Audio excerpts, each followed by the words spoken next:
Hello, I'm Jamie, registered SQF consultant and food safety consultant at Kellerman Consulting.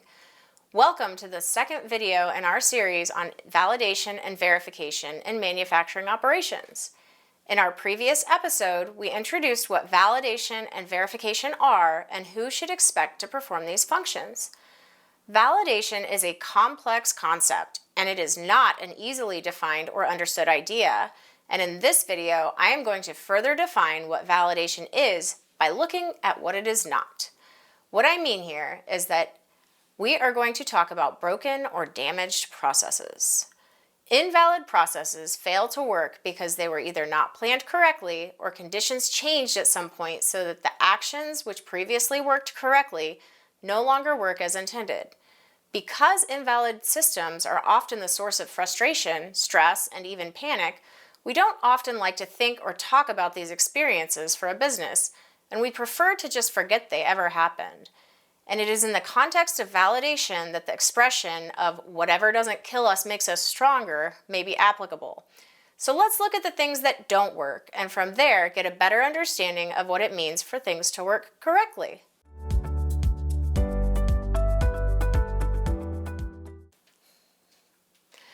When our consultants at Kellerman Consulting walk through a client's warehouse and find pallets being stored in aisles between rows of racking, our immediate assessment is that the space in the warehouse is invalid, or otherwise there would be space available on racking and off the floor. That doesn't mean that the facility is in trouble or that there's something wrong with the facility, but we do expect there to be damage to racks, incorrect pulling of ingredients, damaged ingredients, and injuries in the facility as a result of having to store materials this way. It's an invalid condition. And really, every dent in the walls and all of the damage to equipment can be traced back to the fact that there is either not enough space, the wrong people, the wrong equipment, or incorrect organization in the facility.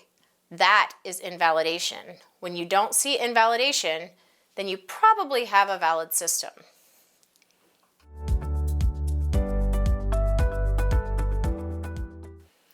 For manufacturing operations, this can also be seen in having the wrong production equipment.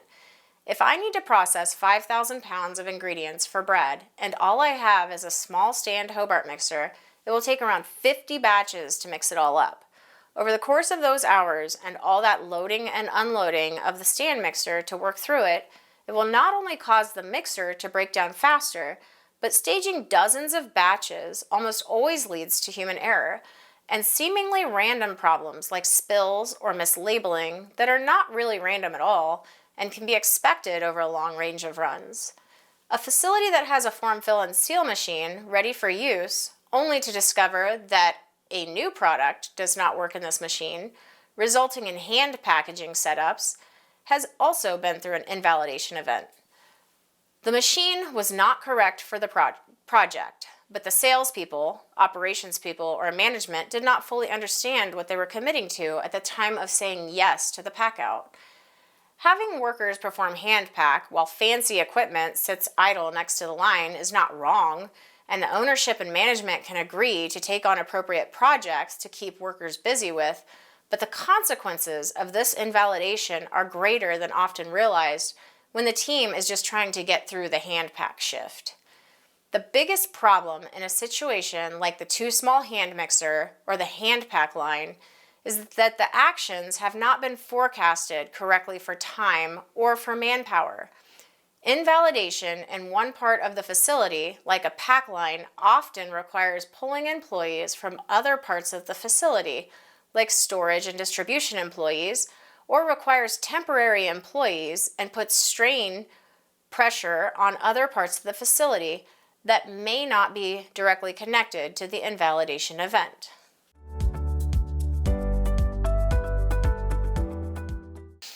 Once we start looking for these invalid events, we can start to find them all over a facility.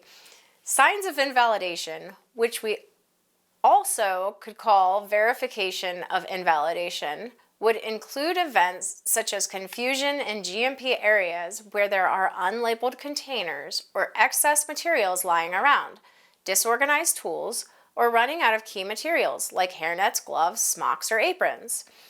Other verification may include frequently malfunctioning or broken equipment, water buildup, electrical outages, broken handles or containers, bent utensils, foundation cracks, or excessive rusting of metal.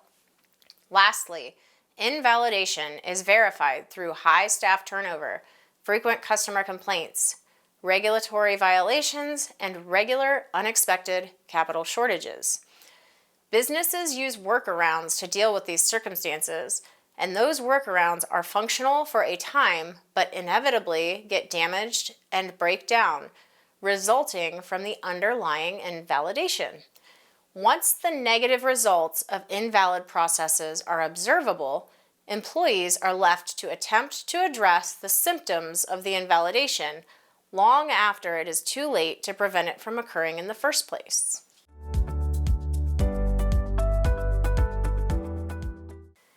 Kellerman Consulting offers training videos that cover environmental monitoring, controlling allergens, how to properly identify and document corrective and preventive actions, and also how to perform internal audits. I recommend reviewing these as part of thinking through validation in your program.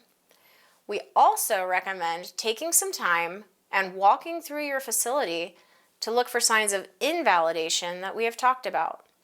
You may consider doing some paperwork reviews for customer complaints, operational errors, or human resource reviews to look for signs that you have an invalid program. Where you find evidence of this being the case, take some time to think through what part of the system or area is incorrect and why it may be incorrect. In our next video, we're going to get back to looking at validation and verification, and we're going to focus on the long-term sources of validation, including the facility itself, the layout of infrastructure, and major equipment. Thank you for watching. For more safety training videos and resources, please check our website and consider subscribing to our YouTube channel or follow us on LinkedIn.